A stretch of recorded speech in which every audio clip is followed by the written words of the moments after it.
Dear students, today I will discuss the rest important parts of the glomerulonephritis.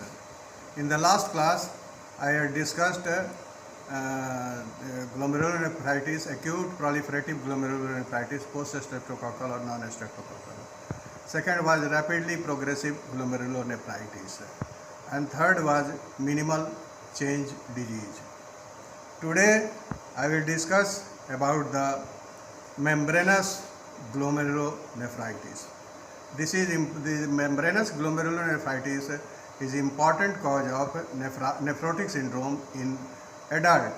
Minimal change disease important cause of nephrotic syndrome in children less than 15 or peak incidence 2 to 10 years of age. But in the adult, this membranous glomerulonephritis is important, accounting for 50 to 60% cases of nephrotic syndrome. So membranous glomerulonephritis or membranous glomerulopathy, also called epithelial cell or basement membrane disease. It is most common cause of nephrotic syndrome in adult. That is complement C5 and C9 cytotoxic. There is diffuse thickening of the glomerular capillary wall.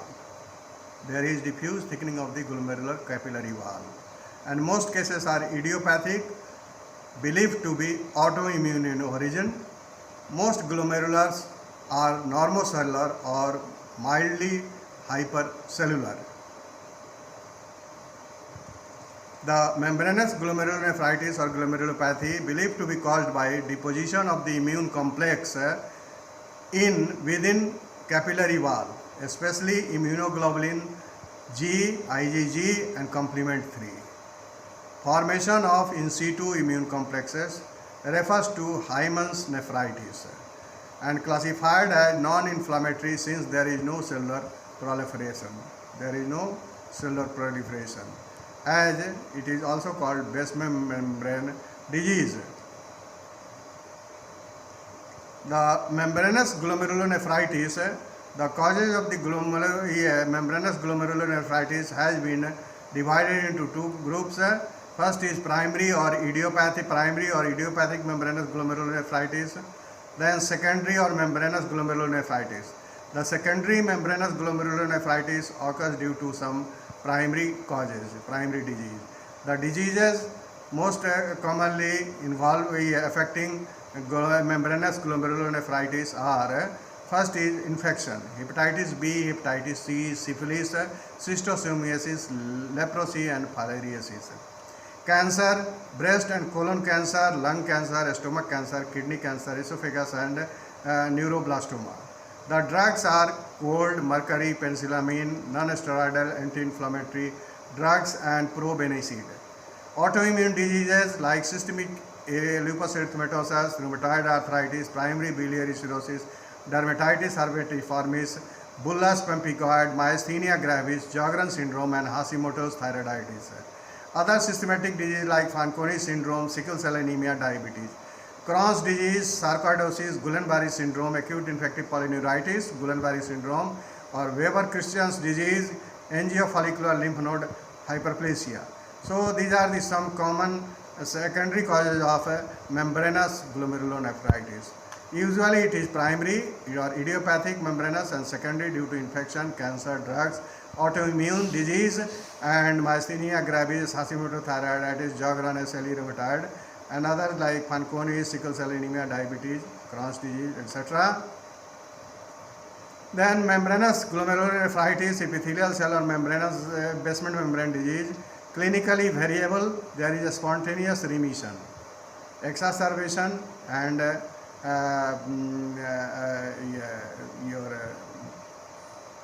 exacerbations and inhibition. Then renal failure occurs in 10 to 15 years of age. Persistent proteinuria with normal function. Persistent proteinuria with normal renal function. Better response to corticosteroids in children versus adult. The children responds very well to the corticosteroids in this membranous glomerulonephritis. Then membranous glomerulonephritis or basement membrane disease has been, according to progression, has been divided into 4 stages. Stage 1, a small granular epithelial deposit. A small granular epithelial deposit. S2 is 2, spikes of basement membrane protrude between deposits of electron dense material. Immunoglobulins IgG and complement 3. Stage 3, deposition of electron dense materials are incorporated into glomerular basement membrane. Stage 4, glomerular basement membrane very distorted and damaged. So these are the progression of the disease into stage 1, stage 2, a small granular subepithelial deposit, spikes of here containing immunoglobulin complement, stage 3, electron dense material in the glomerular basement membrane, stage 4, glomerular basement membrane are distorted and damaged. Then this is the normal kidney. This is the normal kidney with a glomerulus. This is normal glomerulus with periodic acid Sif reagent, PAS stain. Periodic acid Sif stain, normal glomerulus, and this thickening. This is a normal glomerular membrane, basement membrane. Here, membranous glomerulonephritis, the basement membrane, as I have told, progresses. This spikes into immunoglobulin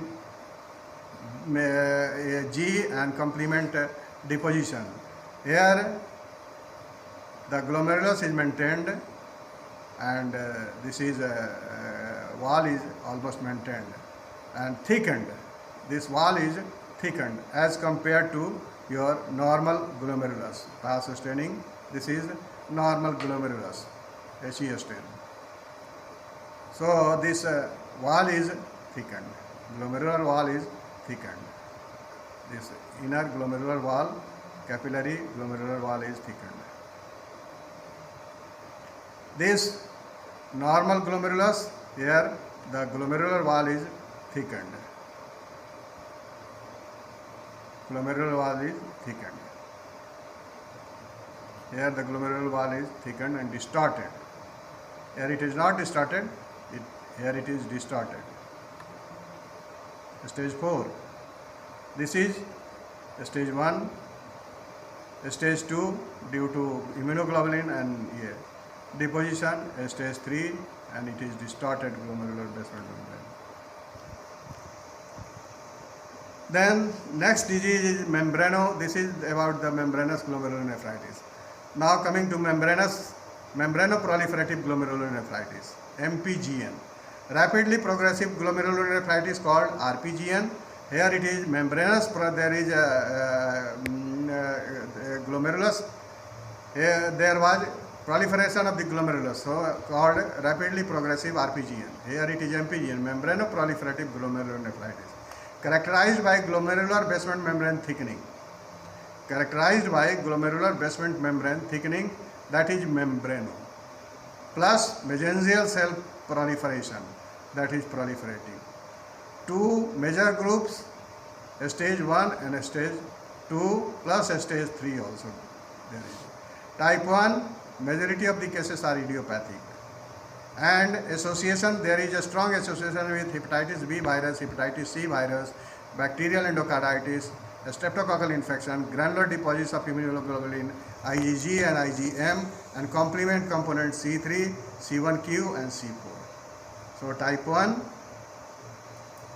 then type 2 and type 3 combined circulating complement free antibody C3 nephrogenic factor, that is hypocomplementemia, that is complement C3 level is decreased, characterized by ribbon-like zone of increased cellularity on thickening of glomerular basement membrane. It is also called dense deposit disease. Membranoproliferative glomerulonephritis is also called dense deposit disease.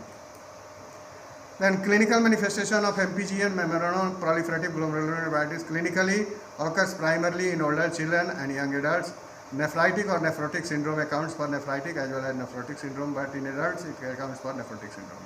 Low level of complement 3, do not have post-infectious etiology, no systematic inflammatory condition, mostly progresses to end-stage renal failure regardless of the treatment. It is rapidly progress to renal failure, chronic renal failure. This is membranoproliferative glomerulonephritis. This basement membrane is increased. Basement membrane is thickened. Here basement membrane is not thickened.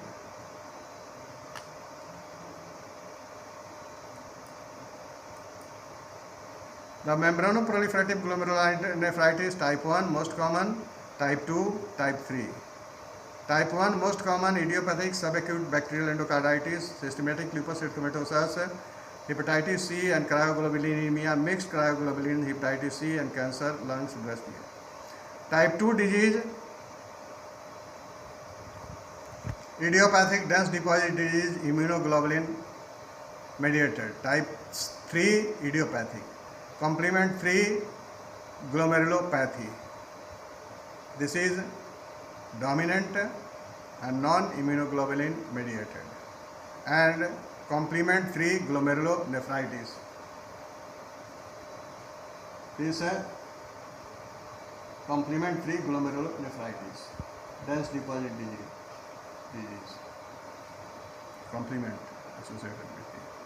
So these are the 3 stages: type 1, type 2, type 3. Idiopathic dense deposit disease, and it is idiopathic or due to SABE, subacute bacterial endocarditis, or SLE, or hepatitis C, or cryoglobulinemia, mixed cryoglobulinemia. Membranoproliferative glomerulonephritis. Membranoproliferative, another important cause of nephrotic syndrome in young adults, characterized by 2 histological features: increase in celerity and mesenterium associated with increased lobulation of the cuff, increased thickening of the capillary wall. Etiopathogenesis type 1 classic form, type 2 dense deposit disease, and type 3 is rare and shows features of type 1 and type 2 MPGN. Membranous nephropathy association with the systematic disease or drugs. Type 1 classical form, immune complex disease, comprises 70% cases characterized by immune deposit in some endothelial portion. Immune complexes, MPGN is seen as associated with systematic immune complex disease like SLE, mixed cryoglobulinemia, Sjogren syndrome, chronic infection, bacterial endocarditis, SABE, HIV, hepatitis B, C, malignancy, lymphoma, and leukemia. Type 3 dense deposit disease is example of alternate pathway disease, capillary wall thickening due to deposition of electron dense material in the lamina densa of the glomerular basement membrane. Type 3, type 2 membranoproliferative glomerulonephritis is an autoimmune disease in which patients have IgG antibody termed C3 nephritic factor. Clinical features: appearance, the kidneys are pale in appearance and firm in consistency. Like my glomeruli show characteristic change, they are enlarged, accentuated lobular pattern. The enlarged due to variable degree of mesangial cell proliferation and increase in mesangial matrix. The glomerular basement is considerably thickened, silver stained. It shows 2 basement membranes with a clear zone between them. This is commonly referred to as double contour or splitting or tram track appearance. Tubules show vacuolation and haline droplets, interstitium, scattered chronic inflammatory cells, vessels, hypertensive vascular disease are prominent. The electron microscopy shows electron dense deposit in subendothelial location conforming immune complex character of the disease.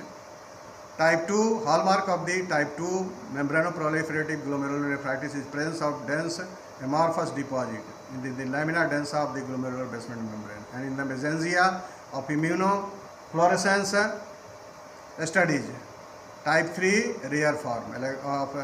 This rare form has electron dense deposit within the glomerular basement membrane as well as subendothelial and subepithelial region of the glomerular basement membrane. Immunofluorescence studies shows presence of complement 3, immunoglobulin G and immunoglobulin N. The clinical features are between most common age presentation 15 to 20 years, 50% of the patients accounts for nephrotic syndrome, 30% has asymptomatic proteinuria and 20% has nephritic syndrome.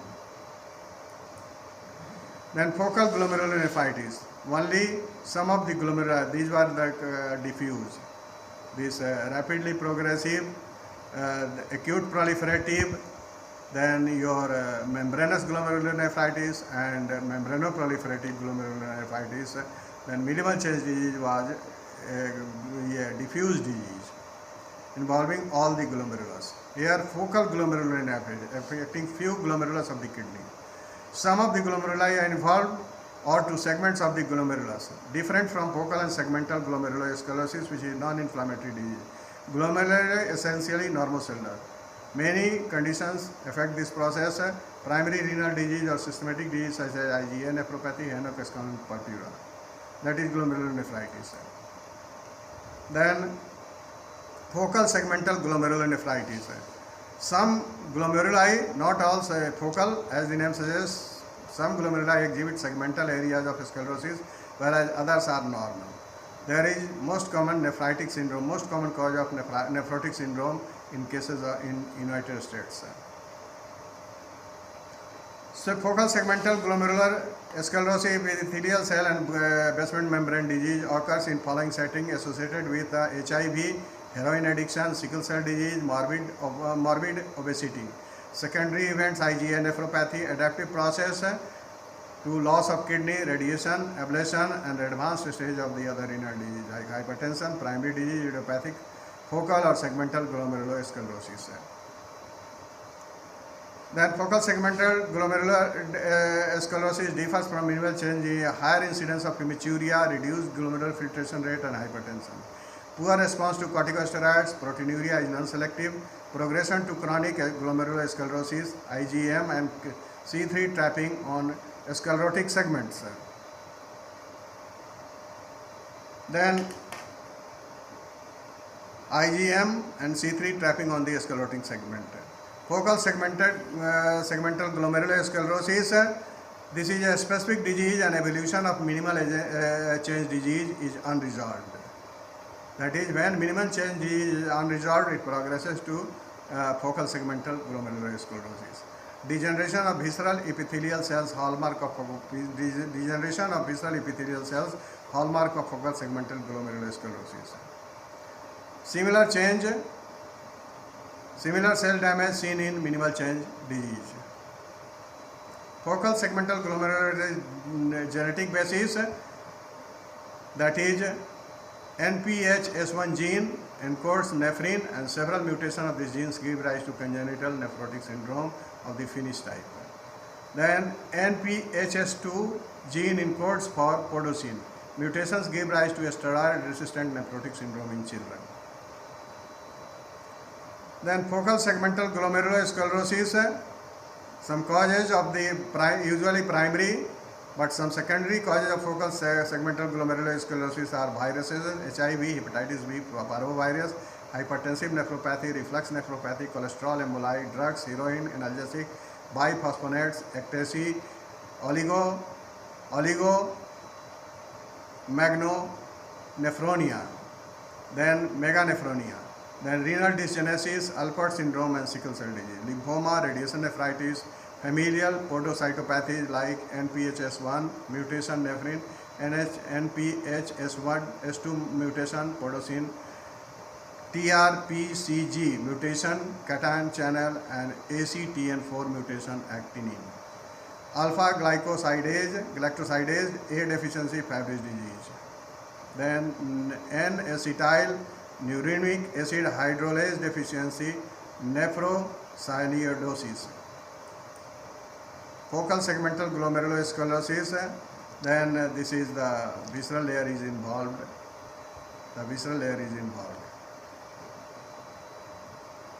Loss of foot process, loss of the foot process. The foot process are there. Here there is loss of foot process. Thickened glomerular basement membrane. Focal segmental glomerulosclerosis, there is sclerosis. Here there is fibrosis, extensive fibrosis focally. Here it is, there are normal glomeruli, and there is extensive fibrosis focally. Focal glomerulonephritis, IgA nephropathy, it is also called Burgess disease, association with chronic liver disease, impaired capacity to remove circulating immune complex, IgA and fibronectin found in more than 70% of IgA nephropathy patients. Antigen involved bacteria, viral and dietary. Infectious agent is suggested from data showing hematuria following upper respiratory or GI infection. dietary agents, milk protein in mesangium, and gluten sensitivity. Focal segmented IgA nephropathy, Burgers disease, C3 and properdin by activation of alternate pathway usually present together with IgA in the mesangium. C1, Q and C4 classical pathway activation are typically absent. IgA nephropathy is a mesangial proliferation lesion, granular deposit is there. IgA nephropathy background is clinically common in young men 15 to 30 years of age presenting with the hematuria. Nephrotic type proteinuria is uncommon, may indicate severe glomerular damage if there is nephrotic type of proteinuria, that is massive proteinuria is damage. About 20% of the IgA nephropathy patient progress to end-stage renal disease. Most common type of first-degree glomerulonephritis in several parts of the world: France, Italy, Japan, Singapore, Australia. In USA, responsible for about 3 to 10% of the focal glomerulonephritis.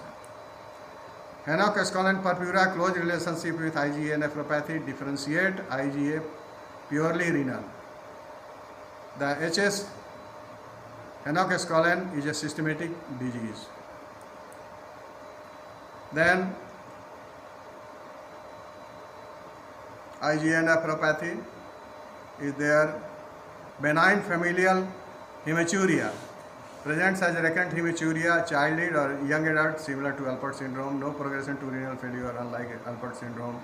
Reduced thickness of glomerular basement membrane, capillary site. One of the most important cause of asymptomatic hematuria. IgA nephropathy and this disease are the two most major diagnostic consideration of asymptomatic hematuria. If there is asymptomatic hematuria, these two entity, IgA nephropathy and the benign familial hematuria, should be considered. Then chronic glomerulonephritis. All glomerulonephritis may progress to chronic glomerulonephritis. That is chronic, there is fibrosis of the glomeruli.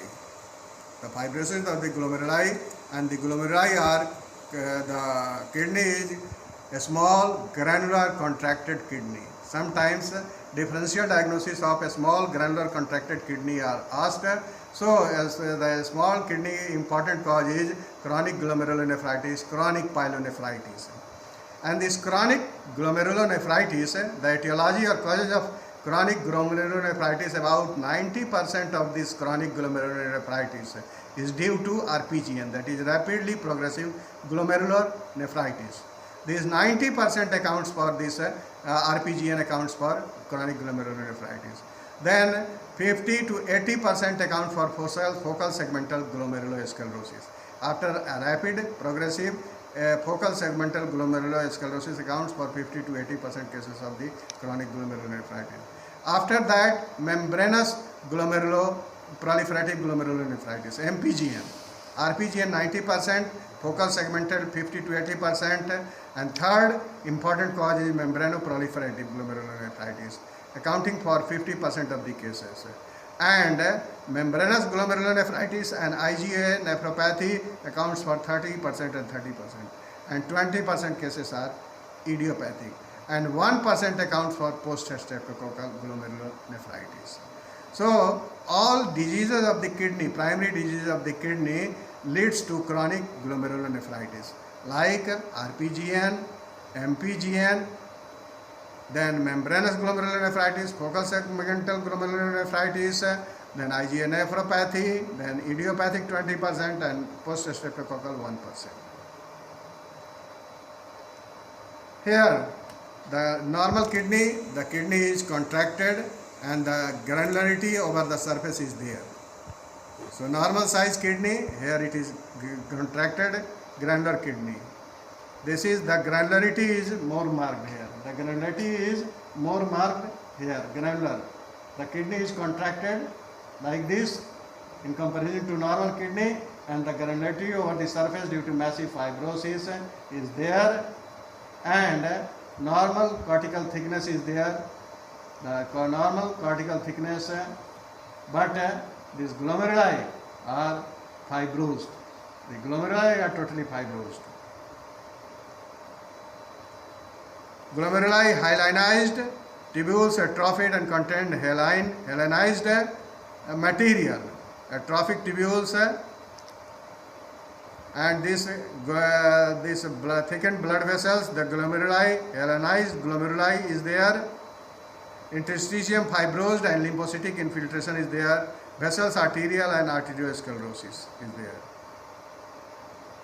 This is hyalinized arteriosclerosis of the afferent vessels, total hyalinization of the glomeruli, fibrosis and hyalinization of the hyaline change is there in the glomerulus, partial hyalinization is there.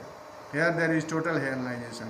Hyaline means a structureless, pink, translucent appearance. Hairline degeneration is a structureless, pink, semi-translucent material is there. So it is called hairline change. Total hyalinization is there, inflammatory interstitial infiltrate is there, dilated tubules with hairline cast is there. This is characteristic, this will be seen in the chronic pyelonephritis. Then Mason's trichome stone, Mason's trichome stain, complete replacement of virtually all glomeruli by blue staining collagen fibers. These blue staining collagen fibers or fibrosis, collagen deposition is there. So in Mason trichome, this blue staining collagen is there. Clinical features are hypertension, proteinuria, edema, uremic frost, and azotemia and uremia. This chronic glomerulonephritis is important cause of chronic renal failure. This chronic glomerulonephritis is important cause of chronic renal failure, and presented by hypertension, then proteinuria, then edema, massive edema, uremic frost on the face is there, uremic frost on the face, and azotemia and uremia. Azotemia are the blood urea nitrogen and NPN is increased. This is called azotemia. And if the NPN associated with clinical symptoms and signs of the disease, it is called uremia. It is called uremia. Sweating out excess stinky urea which forms crystal, uremic frost. Uremic frost is sweating excess stinking urine crystals, urea crystals. Other symptoms of chronic renal failure are anemia, chronic your glomerular anemia, weight loss, drowsiness, fatigue, muscle cramp, nausea, vomiting. Then acute glomerulonephritis, chronic glomerulonephritis, acute progressing to chronic glomerulonephritis, and this chronic glomerulonephritis progressing to chronic renal failure. This is the progression of chronic glomerulonephritis into chronic renal failure. Acute glomerulonephritis 1%, as I have told you, and the chronic RPGN and your membranoproliferative, then rapidly progressive glomerulonephritis and membranous glomerulonephritis, chronic renal failure. And this causes chronic renal failure, chronic glomerulonephritis, ending in chronic renal failure. This is about your glomerulonephritis. I have told discussed primary glomerulonephritis. In the first class, I have discussed about the acute streptococcal, non-streptococcal, acute rapidly proliferative glomerulonephritis, then rapidly progressive glomerulonephritis, then your minimal change disease. Today I have discussed about the membranous glomerulonephritis, membranoproliferative glomerulonephritis, then focal segmental glomerulosclerosis, focal proliferative glomerulonephritis, and IgA nephropathy, etc. So this is about, in short, about the discussion of the your glomerulonephritis. In the next class, I will discuss diseases of the tubules and interstitium. This was diseases of the glomerulus. In the next class, I will discuss about the diseases of the tubules and diseases of the interstitium. Thank you. Thanking you.